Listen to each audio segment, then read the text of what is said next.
श्री गणेशाय नमः। श्रीमद् भगवत गीता का तीसरा अध्याय। अर्जुन ने पूछा, हे जनार्दन, यदि आपके तप से कर्म से बुद्धि श्रेष्ठ है तो केशव मुझे इस घोर कर्म में क्यों लगाते हो? मिले हुए वचनों से आप मेरी बुद्धि को भ्रम में डाल रहे हैं। निश्चय करके मुझे बतलाइए जिससे मैं कल्याण को प्राप्त हूँ। श्री कृष्ण जी बोले, हे निष्पाप अर्जुन, मैं पहले ही समझा चुका हूँ कि इस लोक में दो प्रकार की निष्ठा कही है। एक तो सांख्य वालों का ज्ञान योग और दूसरी योगियों का कर्म योग। कर्मों का प्रारंभ ना करने से ही कोई निष्कर्म नहीं कहलाता और कर्मों का त्याग करके संन्यास करने से ही कोई सिद्धि नहीं मिल जाती है। मनुष्य क्षण भर भी कर्म किए बिना नहीं रह सकता। प्रकृति के गुण ही सब मनुष्यों को कुछ न कुछ कर्म करने में लगाते रहते हैं। जो अज्ञानी कर्म इंद्रियों को रोक कर आत्मचिंतन करने के बहाने विषयों की चिंता करता है, वह पाखंडी मिथ्याचारी कहलाता है।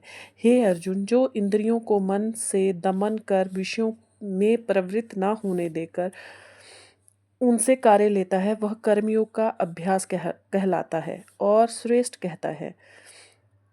अपने धर्म के अनुसार नियमित कर्म करो, क्योंकि कर्म के न करने से कर्म का करना अच्छा है। बिना कर्म किए तुम्हारे शरीर का निर्वाह नहीं हो सकता। हे कौन्तेय, यज्ञ के निमित्त किए जाने वाले कर्मों को छोड़कर जितने कर्म हैं उनके करने से मनुष्य को बंधन होता है। अतएव तुम फल की इच्छा त्याग कर यज्ञ के लिए ही कर्म करो। सृष्टि के आरंभ काल में ब्रह्मा जी ने यज्ञ सहित प्रजा को उत्पन्न कर प्रजा से कहा था, यदि यज्ञादि कर्म करके वृद्धि को प्राप्त होंगे, यही सब कर्म तुम्हारे निमित्त कामधेनु होवेंगे। इस यज्ञ से तुम देवताओं को संतुष्ट करते रहो और देवता भी तुमको संतुष्ट करते रहेंगे। इस प्रकार इस पर बर्ताव करते हुए तुम और देवता कल्याण को प्राप्त होवेंगे। यज्ञ आदि कर्मों से प्रसन्न होकर देवता तुमको इच्छित सुख की सामग्रियां देंगे, परंतु उनके दिए हुए दान को जो बिना उनको भोग लगाए ग्रहण करता है वह चोर है। पंच महायज्ञ करके जो शेष बचा हुआ भोग ग्रहण करते हैं वे सब पापों से मुक्त हो जाते हैं, और जो अपने निमित्त ही अन्न पकाते हैं वे पापी पुरुष पाप को ही भक्षण करते हैं। अन्न से प्राणियों की उत्पत्ति होती है। अन्न मेघ से उत्पन्न होता है, मेघ यज्ञ द्वारा बरसता है और यज्ञ की उत्पत्ति कर्म से ही होती है। कर्म की उत्पत्ति ब्रह्म से हुई है और ब्रह्म अक्षर परमात्मा से है। इस कारण सदा सब पदार्थों में रहने वाला जो ब्रह्म है वह सब यज्ञों में प्रस्तुत है। हे पार्थ, इस प्रकार चलाए हुए कर्म के चक्र के अनुसार जो नहीं चलता है वह पापमय है और उसका जीवन व्यर्थ है। जो पुरुष आत्मा में ही रत रहता है और आत्म आनंद अनुभव से तृप्त रहता है वह आत्मा में ही संतुष्ट है। उसे कुछ भी कार्य शेष नहीं है। वह कोई कर्म करे या ना करे उसको कोई प्रयोजन अथवा लाभ नहीं है और किसी प्राणी से अपना लाभ कर लेने की भी उसे कोई आवश्यकता नहीं है। इसलिए तुम भी फल की प्राप्ति की इच्छा त्याग कर कर्तव्य पालन करते रहो, क्योंकि फल की इच्छा त्याग कर कर्म करने वाला पुरुष मोक्ष को प्राप्त होता है। राजा जनक आदि ने भी कर्म सिद्ध पाई है। इसी प्रकार तथा लोक संग्रहण को देखते हुए भी तुम को कर्म करना उचित है। श्रेष्ठ पुरुष जिस कर्म का आचरण करता है दूसरे मनुष्य उसी के अनुसार चलते हैं, और वह जिसको प्रामाणिक मानता है उसी को लोग भी उत्तम मानते हैं। हे पार्थ, मुझको तीनों लोगों में कुछ भी कर्म शेष ना रहा और ना कोई अप्राप्त वस्तु प्राप्त करनी है, फिर भी मैं कर्म करता ही रहता हूँ। यदि हम ही आलस्य रहित होकर कर्मों को नहीं करेंगे तो मनुष्य हर प्रकार से हमारे ही पथ का अनुकरण करेंगे। जो मैं ही कर्म ना करूं तो सब लोग भी ना करने से ही नष्ट हो जाएंगे। इससे मैं ही वर्ण शंकरों के उत्पन्न करने का हेतु बनकर प्रजा को नष्ट करने वाला समझा जाऊंगा। जिस प्रकार अज्ञानी फल की इच्छा करके कर्म करता है, वैसे ही फल की इच्छा ना करते हुए ज्ञानी को लोक शिक्षा की इच्छा रखते हुए कर्म करना उचित है। कर्म में आसक्त अज्ञानियों की बुद्धि में ज्ञानी भेदभाव उत्पन्न ना करे, परंतु आप स्वयं कर्म करता हुआ उनसे भी प्रसन्नता पूर्वक कर्म करवावें। हे अर्जुन, नर कर्म प्रकृति के गुणों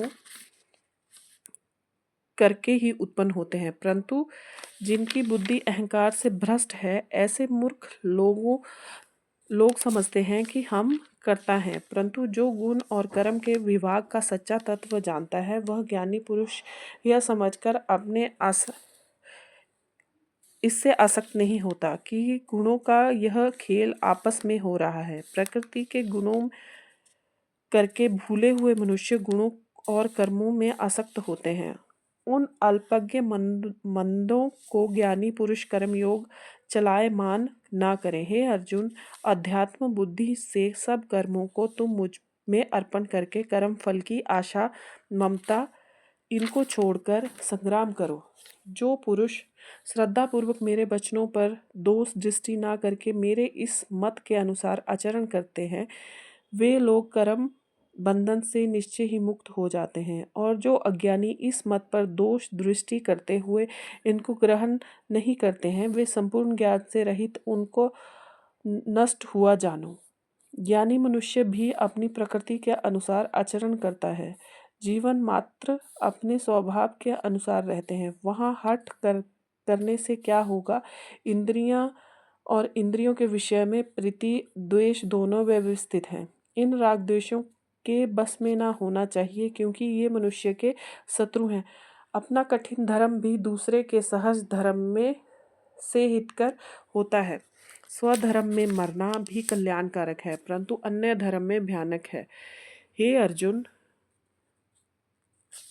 हे श्री कृष्ण, पुरुष को पाप करने की इच्छा ना होते भी कौन उसे बलात्कार पाप के मार्ग में प्रवृत्त करता है? श्री कृष्ण बोले, हे अर्जुन, रजोगुण से उत्पन्न होने वाला काम और क्रोध मनुष्य को पाप मार्ग में ले जाता है। इस करके उत्पन्न इच्छा कभी तृप्त नहीं होती।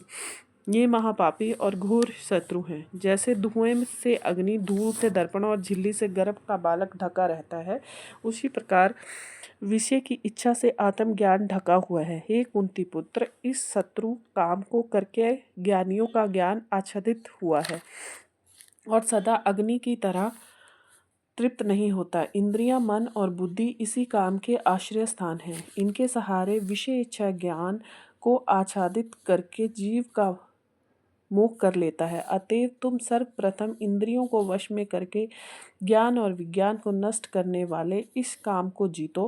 कहते हैं, इंद्रियां प्रबल हैं, इंद्रियों से भी प्रबल मन है। इसी प्रकार जो बुद्धि से परे है, उस आत्मा को जानकर निश्चयात्मक बुद्धि द्वारा मन को निश्चल करके महाबाहो तुम उस धुरंधर शत्रु का काम को जीत लो। जय श्री राधे, जय श्री राधे, जय श्री राधे।